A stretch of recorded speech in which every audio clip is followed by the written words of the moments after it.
Good morning. This is Karl Dakin, and this is the Community Revitalization Show that is presented by RCI Community Funds and by the RCI Academy.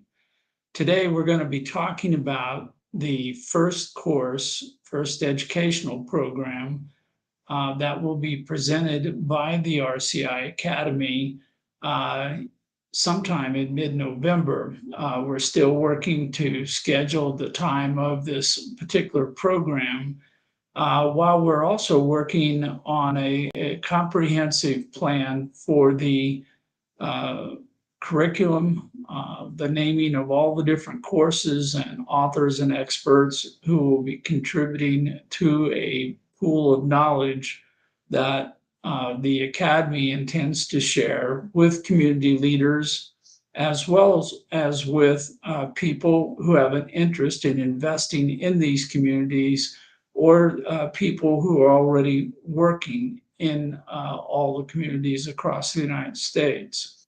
So I have with me today, joining me, Bill Huston, who's just come online. Good morning, Bill. Good to see you. Good morning. How are you? I'm doing fine. And I see we have Andrea Miller has joined us as well. Good morning. Oh, hey, Karl. Hey, Bill. Hey, how are you? Good, good, good. Yeah, I know you So, guys are trapped in your car. no, Yeah, this is always good. It's always concerning though when we see somebody driving a car and on video at the same time. So I know Bill is engaging in safe practices here, just like all of us people should. Is Bill the yeah. driver Actually, or the Steve is passenger? driving. Steve is Right. driving, and I I'm just a thought passenger. you were the Yeah, passenger. I Yes. wanted that clarification. So thanks, Bill. Yeah. Say hi, Uh, Steve. Hey everyone, I'm going to be part of the audience today. Northern Virginia traffic. Yeah, right. So today's show, as I was mentioning, is we are getting ready to launch the RCI Academy. This is a new nonprofit that is being spun off, so to speak, and operated in connection with RCI community funds.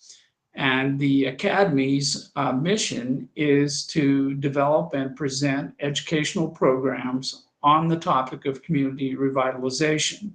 And we started trying to create a list of all the different topics that might fall in this bucket. And we're still adding more names to the list. So we have over a half dozen educational topics that we are already considering, but I think that we will find that we may get up in the 20s, 30s, or 40s in terms of the number of topics for people to learn about. And Bill is the executive director of the newly formed Academy. So, one more credential on his long list of accomplishments.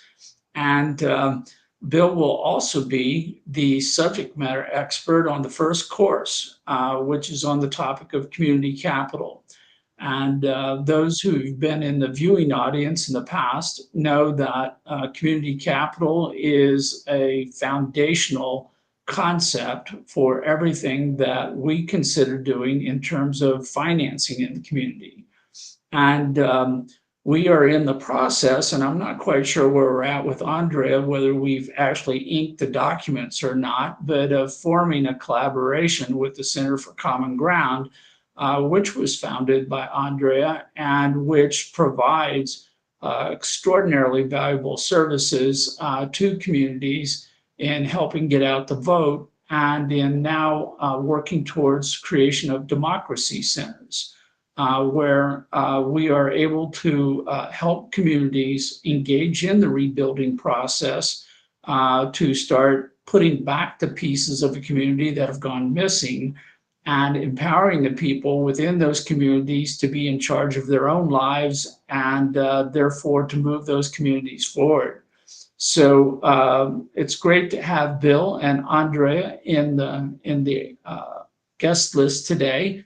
And if we need to, we'll reach out to Steve occasionally with a question, but I think we'll largely ignore Steve because he's driving and I'd like for him to focus on his driving today. So Bill, with that introduction and as the new executive director of the RCI Academy, can you give some background from your perspective on why is there a need for the academy? What do you think that we're going to accomplish going forward? And share your thoughts on that topic. Absolutely. Can you hear me clearly? You were a little, yeah, absolutely, Yes. Karl. Yeah, thanks for the introduction. And the reason community capital is important. Let me take a step back. What is community capital, right? And community capital is capital that is basically sourced from the community. Why is it important, especially in disinvested communities?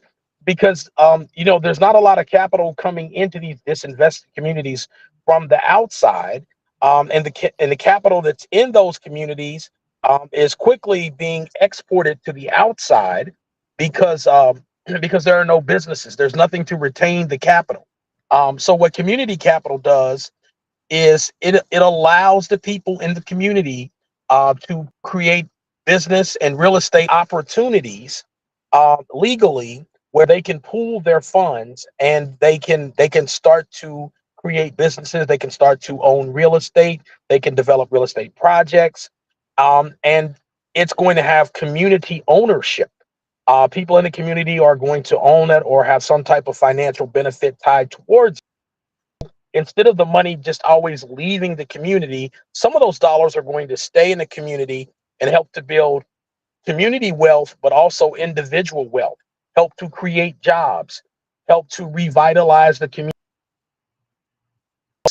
the help to increase the property values of properties in the community. In some cases, maybe even develop affordable housing to increase. Whoops. And you lost Bill. They are And driving. we lost Bill, so Andrea, it's just you and me now. That's so All right. Well, one of the things I want to add is we surveyed people in Georgia, in Alabama, and in North Carolina, and in Virginia. And one of the main concerns in all these communities is economics, good jobs, keeping money in the community. So this is a huge thing. And this is what communities are looking to do. They are realizing what little wealth they have, exactly as Bill said, is going out to other wealthy communities, and there are no businesses there. So many of our communities are not only business deserts, they're food deserts. And he's gone again. Yeah, so this is one of the fun things about doing a LinkedIn live show when we're working with road warriors like Bill, Steve, and myself. Sometimes the road wins. Sometimes, yeah, sometimes the road wins. So, Bill, are you back with us? I think Bill's continuing to experience. There we go. So, Bill, you were explaining the importance of community capital, and Andrea was emphasizing that in the communities that she is working with, that economics is a core issue there. And it's been interesting because I've worked with economic development projects through most of my career, and I have never heard really until I started working with you, Bill, the term community capital. It's never been actually well defined, and now I find myself having to explain it to other people that this is an important concept because too often we'll find a neighborhood where everybody's struggling. Or worse yet, they're having all kinds of other problems. And what we've found is that the money is everywhere else. You know, the land ownership is owned by somebody outside the community. The jobs are often outside the community. And when you break it down to this level, it's kind of a simple math equation. Everybody who is in the community has a level of wealth. Every business in that community has a level of wealth. And if we take all their individual wealth brackets and we stack them together, then we have the wealth of the community. And it becomes a metric, something that we can measure, something that we can hopefully manage and improve upon by saying, well, what can we do that's going to make everyone in the community better off? Because if their wealth builds, then the wealth of the community rises along with it. This is the old adage of a tide raises all ships. But one of the problems that we're facing, and it's one of many that comes up, is that too often the money that is created in the community, as Bill was describing, it comes in and it goes out and it's gone. And this is often a contributing factor to the problem of gentrification, where somebody outside the community comes in, does a project, takes the profits, leaves the community, and the community is actually worse off than it was before this project ever occurred. So Bill has coined a term, and I will continue to try to get Bill back in this conversation here. But Bill's coined the term from stakeholders to stockholders, which I think is a great buzz term for us to continue to use, because if everybody, you know, property prices rise in a community because of improvements and more services and all the like. If the community members don't have a piece of the action, if they don't own part of that increase in value, then again, the money's just passed them by. And if that money or profit is going to people outside the community, then the wealth is not being built within the community. So it gets into now strategies and planning and action that takes this into consideration and intentionally works to make sure that everybody in the community has a chance to participate. And I think, Andre, when you were on the show a number of weeks ago, you took the word democracy and you stretched it to a proportion I wasn't used to, because you weren't talking about it strictly in the political sense of voting for something, but you were talking about democracy in the right of every citizen to have a chance to participate in everything about America, everything about having a good life, a good job, good Democracy is family. power. Democracy is power.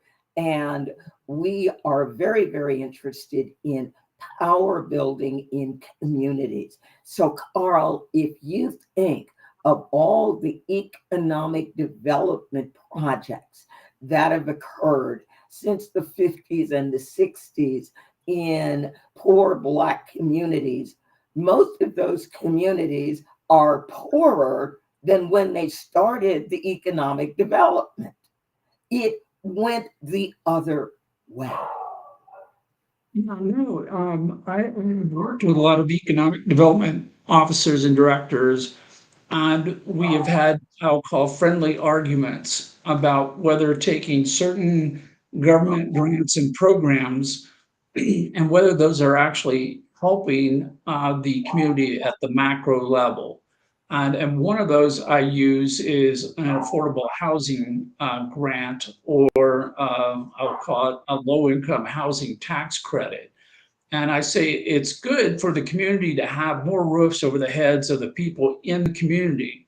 But if every dollar of rent leaves the community, at some point, the amount of dollars leaving the community is higher than the value of the building that was created. And at that point, as I describe it, the community is hemorrhaging wealth.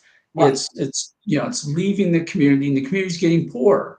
And I agree with you. I've seen communities where you go, wow, look at all the money that came in, and then everybody ignores all the money that left. Right, And right, right, um, right. It so left in the form of rent, and you did not literally translate people who are renters into owners, and there was never a path for them to do so. yeah, I talked to a lady in Georgia when I was doing some workforce housing a couple years ago, and she said she was the third generation lit paying rents in the same housing unit, going back. Right. And to me, this is And she not wealth still didn't building. own the unit. They didn't own And anything. she still didn't own it. There's still no wealth there. There was, as I call it, kicking the can down the road kind of a program where you go, yeah, I got a roof over my head, but that's only one metric of what we're trying to do. We want to allow the people to have ownership, to build wealth through home ownership. We want the businesses in the community to have the ability to own the buildings they're in and build wealth that way. And these are all elements of what we're putting into the design for the community investment funds that we're currently designing through RCI community funds. And I think it's so important for us to get these basic understanding of economics down. And then everything we do needs to be, I call it, wealth tested. Yeah, I to, like that. yeah. I'm going to borrow that one, Karl. Wealth tested. Very, very nice. Is it generating wealth for the people in the community? Because there's a huge vulnerability there. If in economic development, someone else owns all the property and the people living in it are just paying rent, there is always the possibility that the people who own the property decide, well, if we fixed it up and brought wealthier people in, we could make a heck of a lot more money. And then you have, not only did you not build wealth in the community, now you have displacement and potential more homeless people. Yeah, I keep trying to come up with better ways of telling this story that people understand.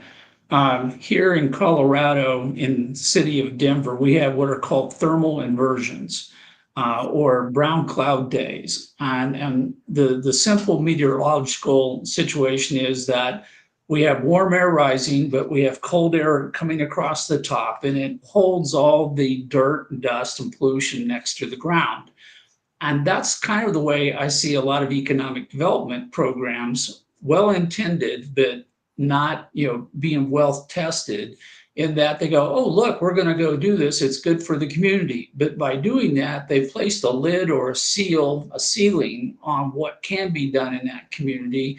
And almost they're acting like they're preserving the poverty of the Yes. community by doing that. And to me, we need to break that mold. We need to get Right. out of whatever that is. And Karl, another problem with the way things have been done in the past is the community had no power.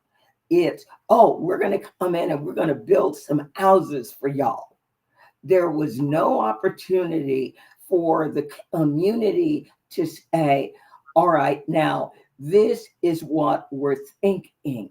In addition to housing, we're going to need some retail space, and we're going to need some garden space so that we can grow our own healthy fruits and vegetables.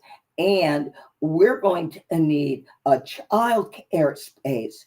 No one asked the people in the community what they want. People envision a project and they all congratulate themselves on, oh, this is so wonderful.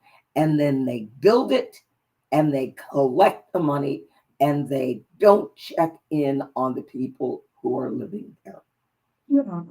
Why not an HOA pay like all the wealthy communities have for what the community needs. Like I live on a golf course community, and originally when they built the community, the government of the county was very wise. You're going to build a golf course. Well, we want to see the golf course first. When you build a golf course, now we're going to talk about building houses around the golf course. It's like, oh, we've seen this movie before. Oh, we're going to build a golf course. Well, after 7 years, people in the community said, okay, hi there, developers. We were promised a swimming pool and a community center. So they pooled all the HOA dues, and they said, when you show us plans and break ground on our swimming pool and community center, we'll be real happy to release these funds. Right. Yeah. No, most of the plans I've seen, the jobs are elsewhere. And I want to dive into this question of the boundary of the communities, because this is a challenge I'm already come up against in looking at some of the communities that we're considering for placement of a community investment fund. But at the end of the day, the project looks more like housing only, and the housing is like a warehouse of people for jobs that are elsewhere. And as you described it, it's a warehouse. It's not very attractive.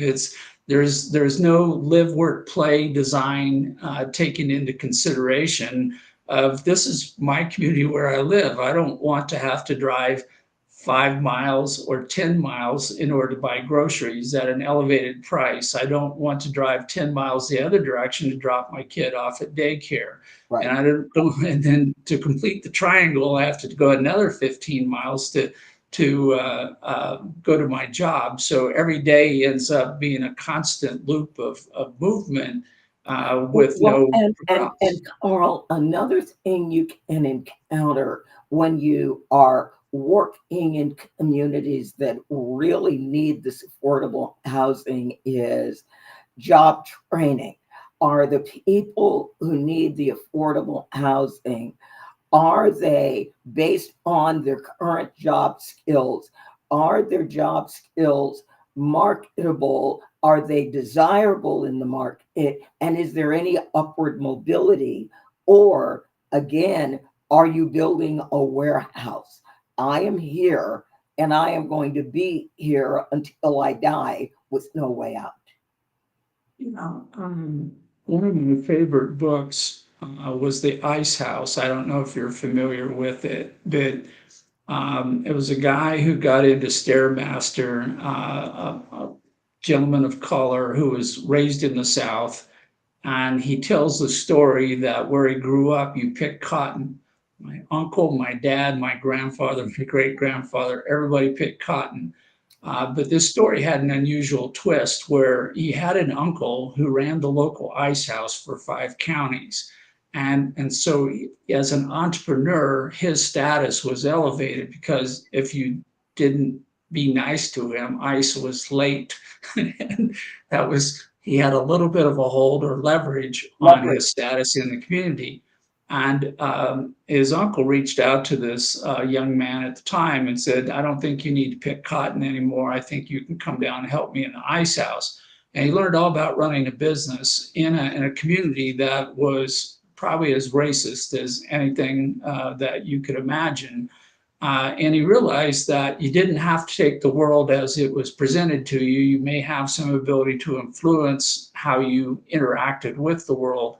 And he went on to become a highly successful person. And this concept of breaking out became an educational program taught by the Kauffman Foundation across the United States. And I happen to have a copy of his book here in my library. And it's very interesting to see, how a lot of stuff we do today, like everything that is caused by humans, we have the ability to change. We too often fall into a rut of, well, this is the way we do things. I was raised on a farm and I was told this is the way we do things. And I'm like, yeah, but it's not working as well as it used to. Can we do something new or different? Right. And same thing in an urban community. You go, if all we're doing is warehousing people so they can work in jobs elsewhere, that might be good for the jobs elsewhere, but it's not really good for the people themselves. Well,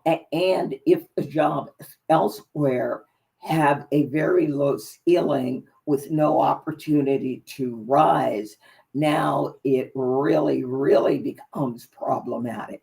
And see, my upbringing was exactly the opposite. I am the first person who went to college and graduated college in my family, and the expectations for me was that I would be a teacher or have some college level type job rather than being a factory worker. Now, my parents were very, very successful factory workers, but they had made up their mind that I was going to do more. So I did become a teacher. I became a college professor. No, we share an experience there because I grew up in an entrepreneurial family. We had a farm and a farm equipment dealership. But I was also the first person in my family to graduate from college. And that created a little bit of a schism in the household because mom was going, go, go, go. And dad was saying, stay, stay, stay.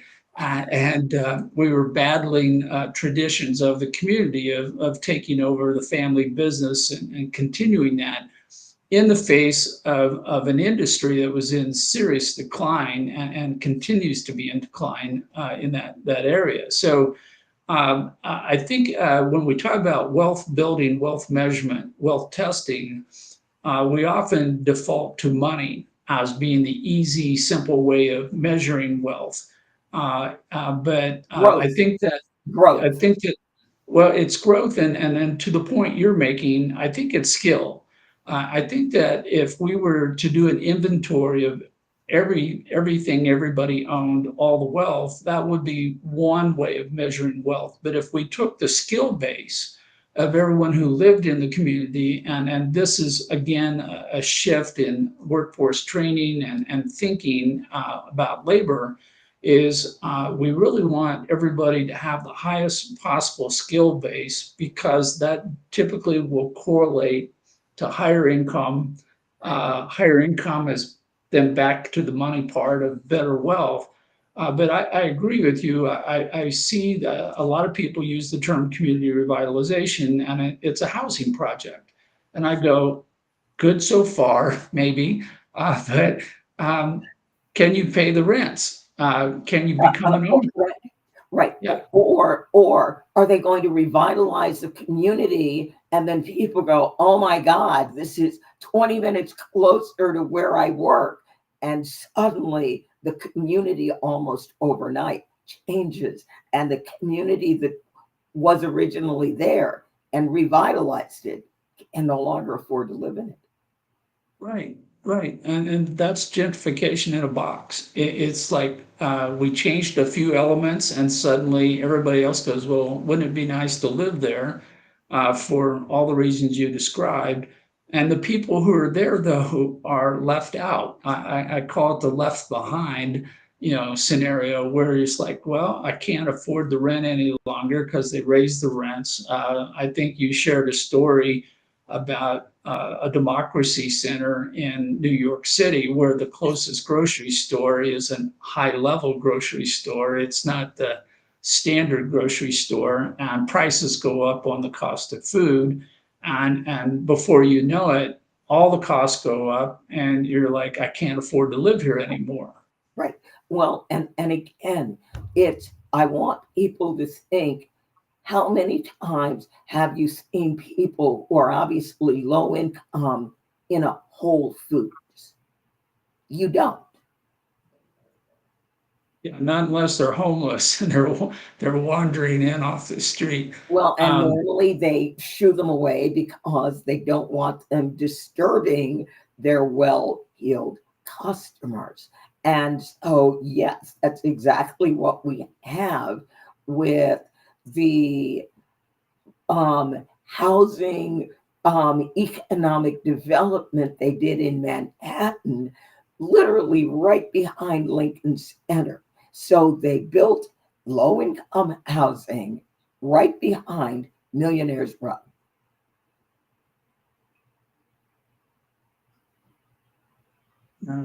But this is again what I say we're fighting a lot of trends or expectations. I was just at a state economic development conference here in Colorado, and most economic development officers have two functions. One is to retain existing businesses, and the other is to recruit new businesses to come into the community. The problem is that too often these new businesses are part of a chain. Right. And so they're all talking about a new combination of, some fast food and something else. And wouldn't it be great? We're competing on a national level to get this store into our community. And it's extractive resources. Right. I want to be a referee and throw up a red flag and go, oh, wait a minute. What's your goal here? Is your goal to have the latest, coolest, fattiest, not fat, but fad style fast food in your neighborhood because 100% of those profits are leaving the community. Every other restaurant in town who's selling to the local customer base, which may not include any tourism, which means it's all local based, you're exporting now all those profits out of the community. And you're competing with them and potentially putting them out of business. And they're like, Well, oh you no, are. we're creating jobs. You're creating low wage jobs with a very low ceiling. Right. And so we see this as an activity. And I once got in trouble at a conference where somebody was bragging too boldly about their great recruitment program. And I said, well, yeah, it's a lot easier to play golf to recruit a business than it is to go down to the local business and help them be more successful. And everybody in the room kind of froze up because it was a truth no one wanted to talk about. Right. But it is because everybody on the recruitment team has a golf handicap that's very, very low. And there's a reason for that. But this is part of what we were seeing. And the other thing that came up in a recent series of discussions is what is the true boundary of the community? And I use this term carefully because often when we talk about a neighborhood, it's like, how far can you walk without, having to get in a car or get on a bus or some other form of transportation? Because that kind of defines the boundaries of your neighborhood. And yet, when I've talked to people about community capital, I'm trying to help define this and unlock in a definition. I have found people going, well, I spend the money in my neighborhood. And I go, really? I said, where do you send your taxes? And they'll go, I send them, to the county. I said, is your county, all the same, or do you have different neighborhoods who are getting some of that money back and some of it are not? Or they say, I sent it to the state or I sent it to the Fed. I go, did that money come back? And the answer is generally no. And I said, then when you say in your community, you want to be more precise in defining, where is the money going? And one of the easiest examples I've used to try to create an epiphany with the economic development guys is I said, where does the credit card processing fee go on every credit card transaction that occurs in your community? And I said, I'll bet $100 that those fees do not come back to your community. That they're going to South Dakota or New York City or some other location, and that money's never coming back. And at a larger scale, they have the Community Reinvestment Act for the banks. If you put your money in the bank, they are required by federal law to reinvest a portion of that by lending and so forth in the community. But go down to your local bank and ask them for a report on how well they are being successful at the Community Reinvestment Act. And almost every bank I've talked to can't even find the report, doesn't understand that there's an obligation. And once again, the money's leaving the community. So when we talk about international level, there's a term called balance of trade. And that says that we export more goods and services than we import because wealth is built by selling more stuff to people elsewhere than it is by just moving the money around. And again, I've had a number of discussions with economic development people, and they say, hey, look, we just opened a new cupcake store. And I go, that's really good. It's a new store, it's a small business, it's in your neighborhood. But if they're only selling to people in your neighborhood, they're not selling to people outside of your neighborhood, then they are at best neutral in terms of building wealth. And so in the grand design, the macro design, we have to bring in businesses or work with existing businesses that are creating products and services that are sold outside of the community. And the common problem that we've discussed is too often there is no business. So to start with, there's no business selling anything to anybody. And again, it becomes talk to the community. What do they want? What do they need? What do they most want to be able to go downstairs, walk around the corner, and have that be there? And then have them design what it is that they envision and they need.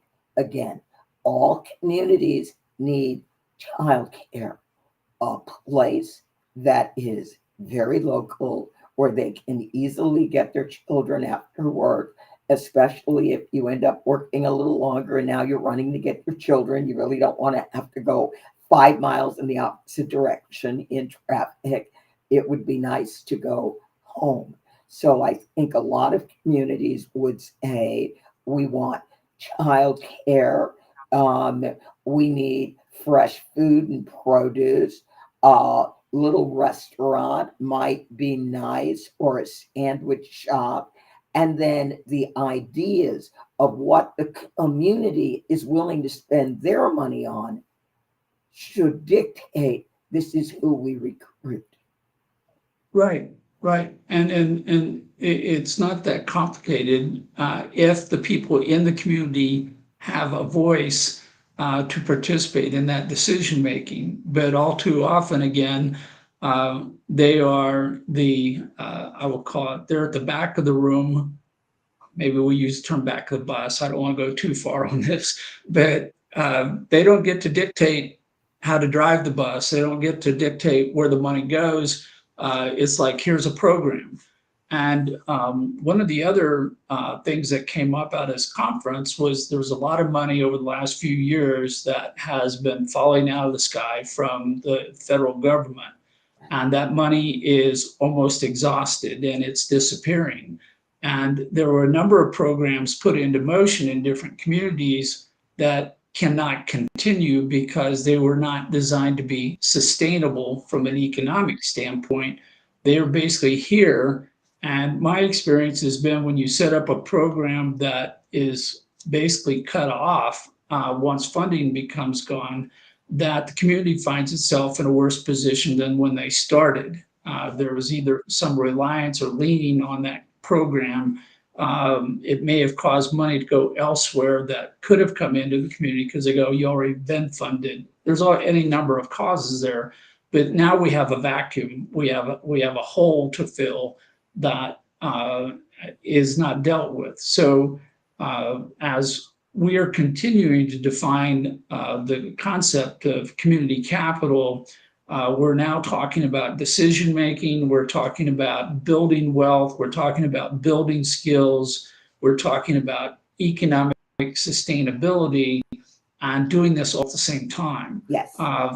So It's now becoming a little bit more of a complex decision-making process, but it's still, in my mind, well within the capability of every resident in a community to participate in that.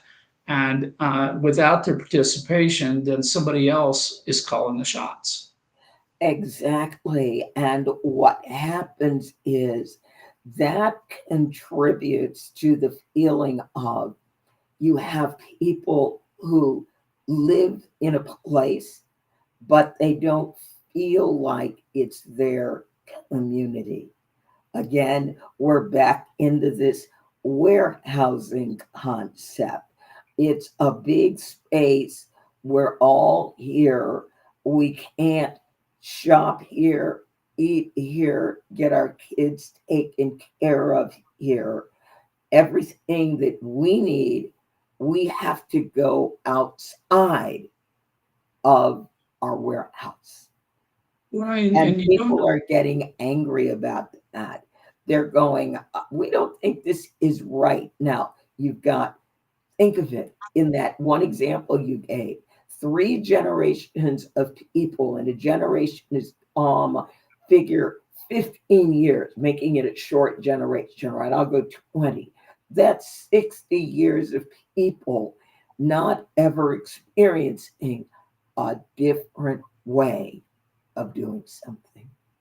Right. And 60 years of money going out of the community somewhere else. And you're thinking, wow, if I were a good savers and we were all, financial literacy says, put money in savings every week. If I've done 60 years of savings, I'm pretty much sure I could have bought that house twice Twice. because Yes. Yes. As a because matter of fact, I could have bought a better house somewhere else. Right, right. Yes. And at the end of that time, then there would be wealth to be passed along to the kids, grandkids, and so on. And again, back to, as you say, you're living in a warehouse that's not yours. I did rent apartments early in my life, early in my career, and I remember it's like, well, you can't hook that to the wall because that damages the wall, or you can't do this and you can't do that because you don't own it, somebody else owns that. And you're technically preserving it for the next renter. You're not getting to enjoy, making this your own home, doing those kinds of things. And to some degree, we're also doing that with the businesses where we're saying, hey, you can run your business here, but we want you to do all these things to make somebody else happy somewhere else. And I think this is, the ultimate challenge is how can we go into a defined neighborhood, a community with boundaries, and say, what can we do to get jobs in here? How can we help the people in those jobs be upskilled so that they have more money? They can own the homes, they can own the businesses they're running, and this all creates then the upward spiral instead of the downward spiral that we're accustomed to.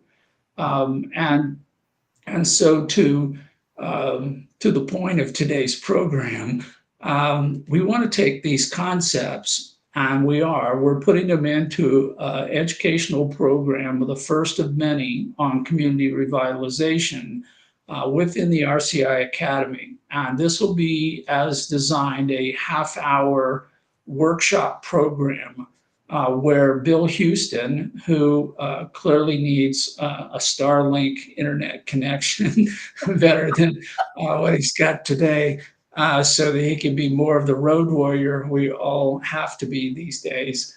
But he'll be teaching this. Bill has been thinking through this, experiencing this, working with communities for many, many years. And these concepts that Andre and I are talking about today, we're going to put them out front, and we're going to be talking about what they mean, how they work, how we can influence or change this going forward by helping people in the community become owners in that community at all levels. And we're going to talk about wealth building and all definitions.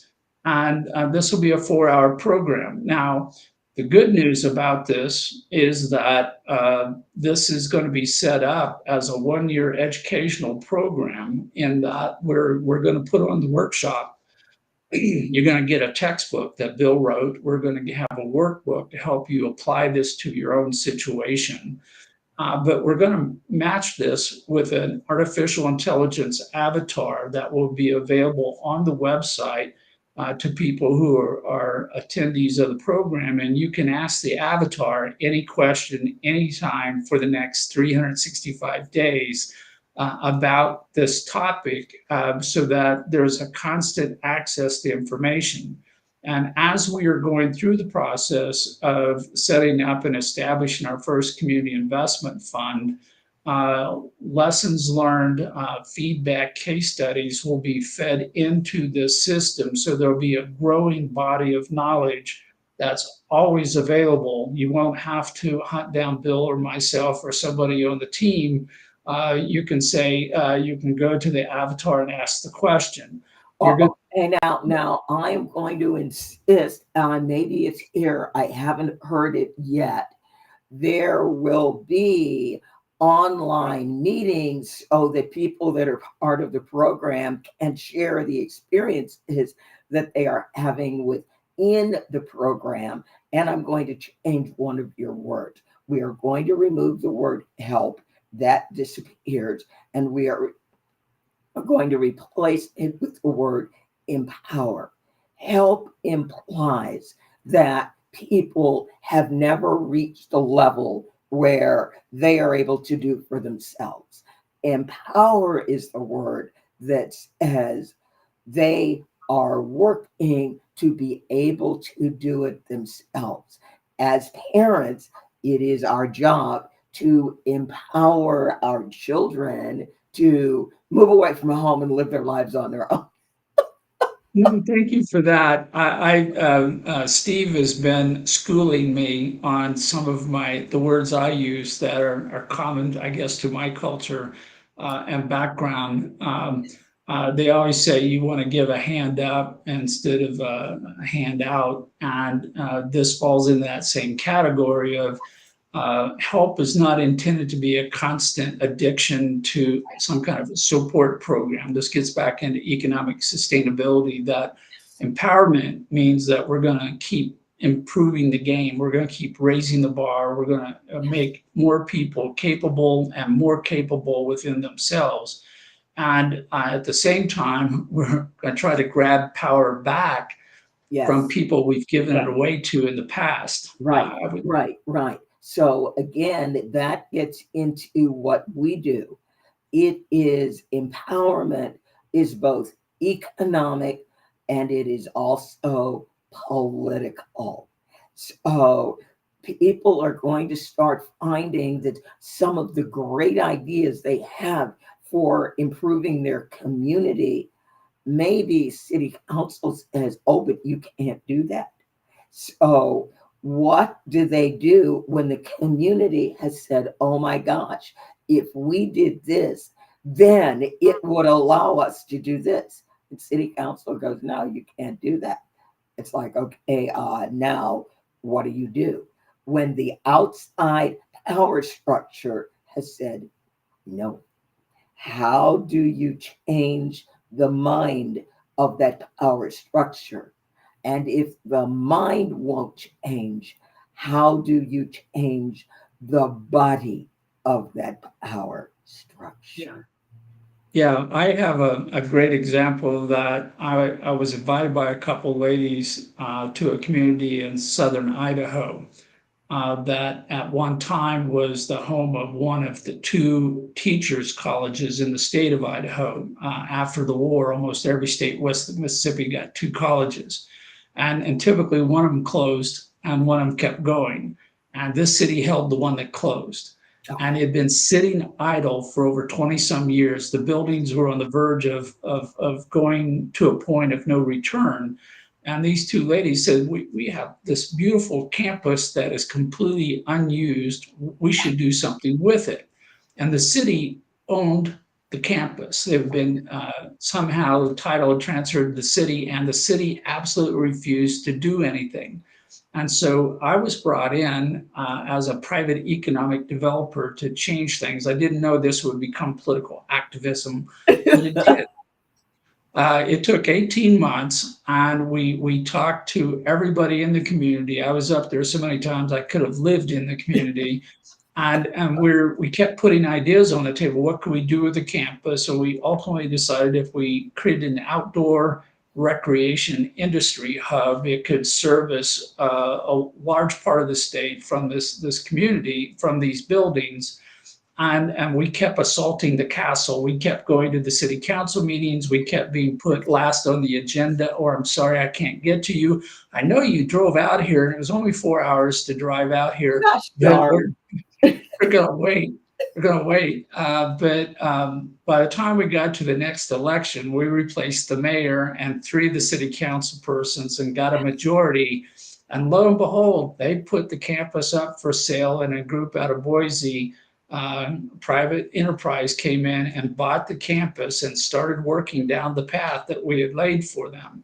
Yes. But this was an example where we got a community entrenched and doing nothing, or basically saying this is all the better it's ever going to be. And we broke that mold, Yes. broke it greatly, and changed the day for that community.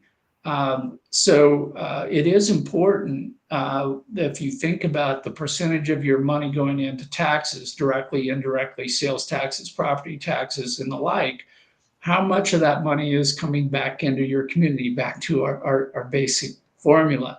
If it's not coming back, then you need to exercise political power to redirect that money back into your community. You need to know how to do that. You need to use that power that you're entitled to, and make stuff happen. Right. And But first, Karl, people need to have an idea, a goal. What do we want to improve our community? And then as they build that, now they can hold, as elections come up, this is what we want in our community, Mr. or Ms. Candidate. How are you going to help us get there? So, yes. yeah, and like any business, you start off with a mission, you then create a goal, then you create your milestones, and you communicate that to everyone that needs to be involved.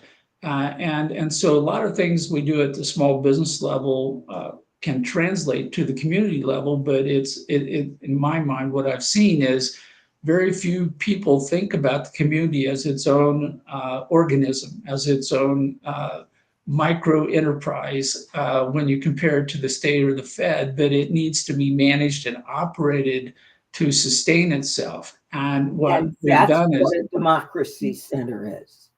Yes, it is. It is people in the community who have a dream and a vision for their community that they share with all the other members of the community. And then they begin building that vision together. and that is so great. And that's what I hope that this first course from the Academy on community capital, we're gonna pour the foundation, so to speak, because if you don't have this basic understanding of wealth at the community level, everything else is going to be off target, astray. The vision is going to be blurred instead of crystal clear. The ability for the community to come together and define what they want to do will be at a disadvantage. So we're going to try to get this first course on the table, and then we're going to start looking at all the elements of what a community needs in order to build wealth in the community. We obviously, from RCI community funds, we're talking about bringing capital into the community, or organizing the capital that's already within the community to work better, to work stronger. And that includes pulling back money that's leaving the community as well. So this is kind of where we're going with the Academy. There'll be a lot more information coming out, and I'm looking so much forward to working with you, Andre, and your democracy centers and the Center for Common Ground, as we basically sharpen our own image. I get better selecting the word choice that I'm making, and I'll be using empowered probably every other sentence the rest of the day, which is a good word. I like it. And But this is where we're going to go, and this is what this program today was intended to help the audience who sees it live or happens to see it in a recording.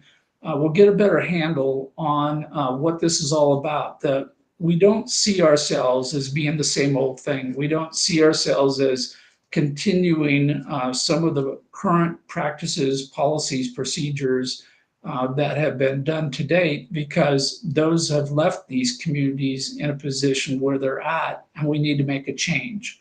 And I've been working with change and innovation my entire career. This is something I'm pretty good at. And I see the different things that we need to do. And Bill has been in the same situation. Steve has been in the same situation. We have the team working together. And now we're reaching out to groups like the Center for Common Ground to establish partnerships so that we can work with them and through them to do what we want to do. And we're inviting other groups similarly with similar missions, similar goals to join with us to make this happen. So we are going to be charging a fee for our workshop.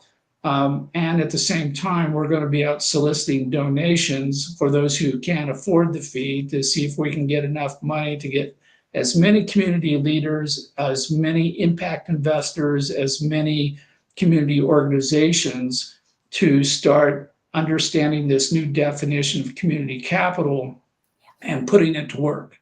So that pretty much brings us to the end of today's program. Thanks to Bill and Steve, who were unable to participate. They're in traffic. They are on the road. But I promise you, Karl, when they get here, I baked a pie this morning. I made ice cream last night, and I will be grilling this afternoon. So they will have a wonderful meal, and we will continue this discussion so that on your next show, they can say, oh, we had this wonderful meal with Andrea, and she came up with all these ideas, and we're working together. One of the things we do at Center for Common Ground, which makes us maybe a little different than some other organizations, is we do meet weekly and people share what they're doing and where they're trying to go and what they're trying to build. And we really make sure we are living this notion of collaboration. Yes, that is going to be one of the courses that we are going to be emphasizing going forward. It's in the small business world, we sometimes emphasize the lone wolf entrepreneur, the do-it-yourself entrepreneur. But the capability of a single entrepreneur is defined by who they are.